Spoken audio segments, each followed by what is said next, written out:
Hey everybody, it's Rachel from Garden for Cheap, and today I'm going to try to ferment carrots.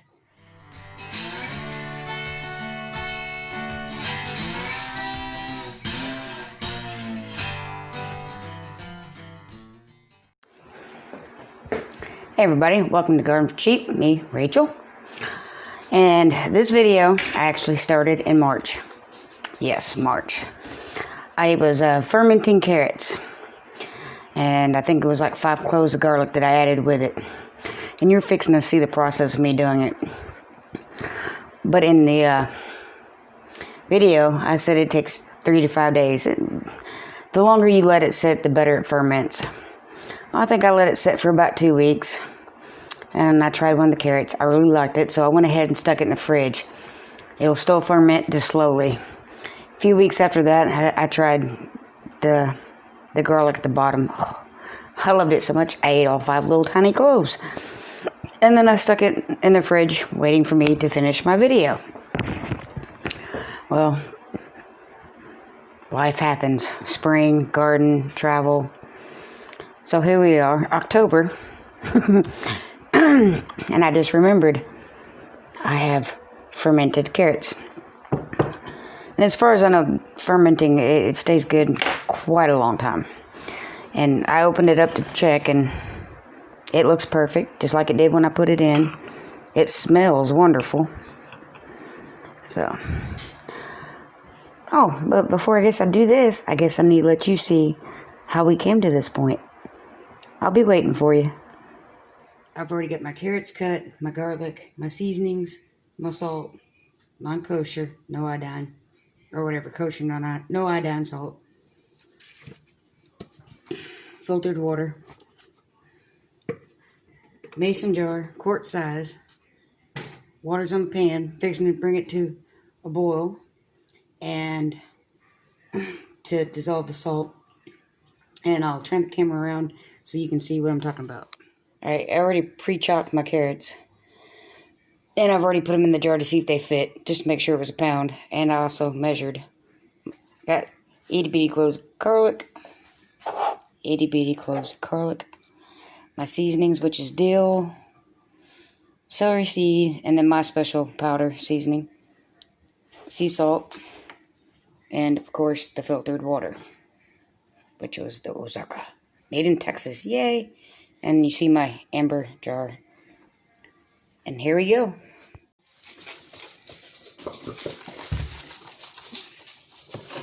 And put that on medium high. And get it dissolving. It doesn't have to be boiling, but you do want the salt to dissolve.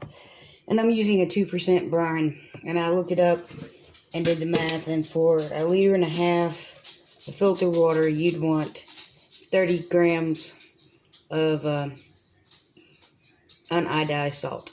I'm using Himalayan pink salt, but it's not iodized, 100% natural, organic, or whatever.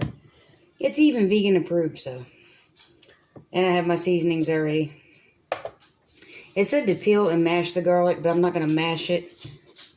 I peeled it enough. I will take off this little end. I don't want that. But these garlic are really tiny. They smell so good. I know, I'm tiny, so I got tiny garlic. I got gnome garlic.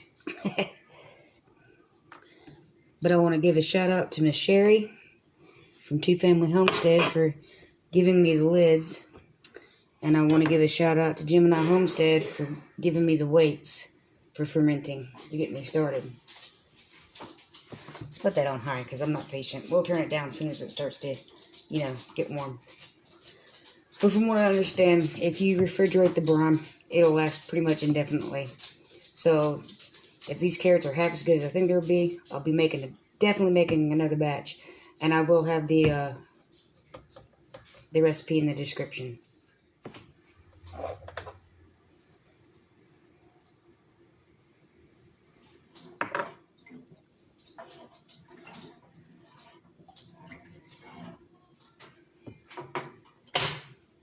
I'm turning it off because it's probably hot enough.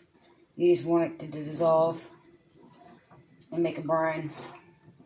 Don't have to boil it or anything.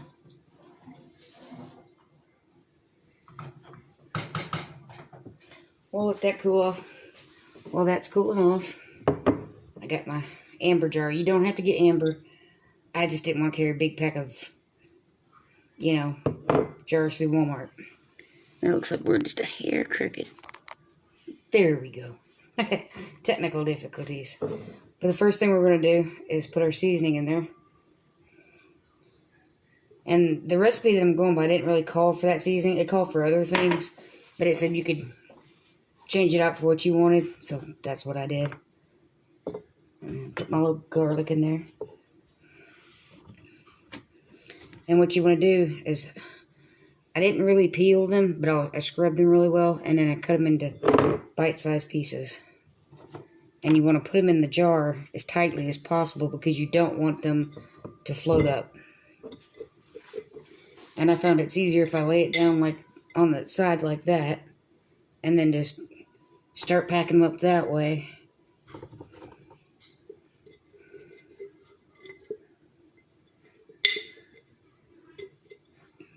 Mind you, I'm no expert. This is my first time. He fit last time. You gotta fit this time too. No carrot left behind. Alrighty. I don't know if you can see that very well. Let's come over to the light. That sucker's packed full. It ain't going nowhere. Alright. Our salt has completely dissolved in our brine. I'll clean that with a vinegar.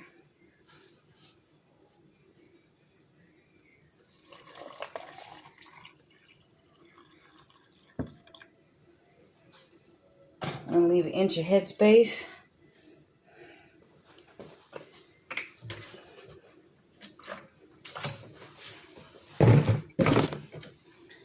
Paper towel with vinegar to clean my rim, to make sure everything is sterilized and clean.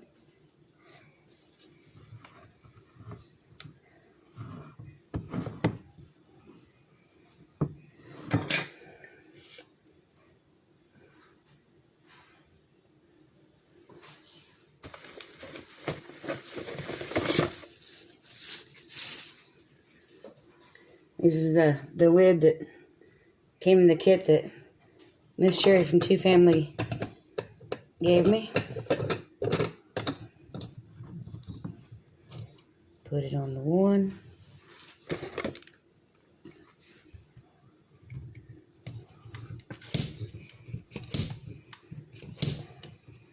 I see the air bubbles coming up.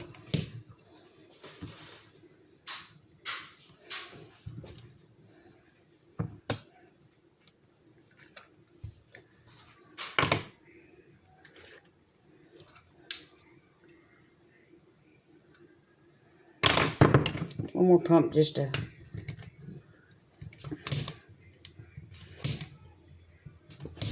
that should be good. The instructions said 2 or 3 times and you should be good. And then place room temperature, preferably in a dark spot since it's amber. I shouldn't have to worry about it. And it said 3 to 7 days. So stay tuned. In a few days we'll try it out and see what it tastes like. Alright, now that you've seen all that and you're caught up with me, it smells wonderful. Well, let's see if it tastes as well as it smells. Still kind of crunchy. Vinegary. Well, maybe not vinegary. It's got a twang to it. The seasonings that I fermented it with. But it's really good.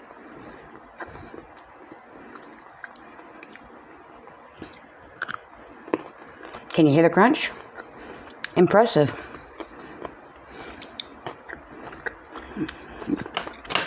Anyway, we'll put these back in the fridge. But I can't eat the whole thing. I've been told that you have to be careful when fermented food. Gotta get your body used to it. Because it could do things to your belly. But I highly recommend this. I will admit, I like the garlic a little more. And I have garlic to ferment, so that's next on my list. But I want to give a special shout out to Sherry from Family Homestead that gave me the lids to be able to ferment in the first place. Thank you, Miss Sherry. You rock. Anyway, I hope you give this a try. It's definitely good. I give it 2 thumbs up. And I will see you on the next one. God bless and peace.